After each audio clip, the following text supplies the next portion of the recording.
દુષ્કર્મ જેવા ગંભીર ગુનાનો વોન્ટેડ આરોપી ઝડપાયો। અમદાવાદના બળાત્કાર, ચોરી, છેતરપિંડી સહિતના કેસમાં ભાગતા ફરતા આરોપીની મુંબઈથી ધરપકડ।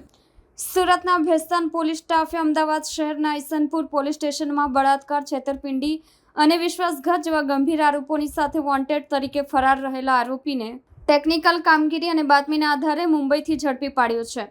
આરોપી આર્યન સુરેશભાઈ પટેલ, ઉંમર વર્ષ 40, જે પોતે દલાલીના ધંધા સાથે જોડાયેલો છે અને દહીસર મુંબઈના અશોકવન વિસ્તારમાં રહે છે તે વિશે બાતમી મળી હતી, જેના આધારે ભેસ્તાન પોલીસની ટીમે દરોડા પાડી આરોપીની ધરપકડ કરીને આગળની કાર્યવાહી માટે અમદાવાદ પોલીસને સોંપ્યો છે।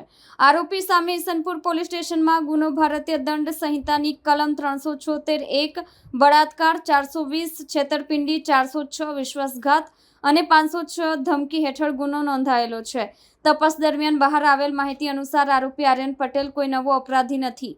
તેના ગુનાહિત ઇતિહાસમાં અગાઉ પણ અનેક ગુનાઓ નોંધાયેલા છે। આરોપી આર્યન પટેલ સામે નોંધાયેલા ગુનાઓ આ સમગ્ર કામગીરીમાં સુરત પોલીસની ભેસ્તાન ટીમે બાતમી હકીકત અને ટેકનિકલ અનુસંધાનના આધારે આરોપીની ઓળખ કરી દરોડા પાડી આરોપીને પકડી પાડ્યો છે।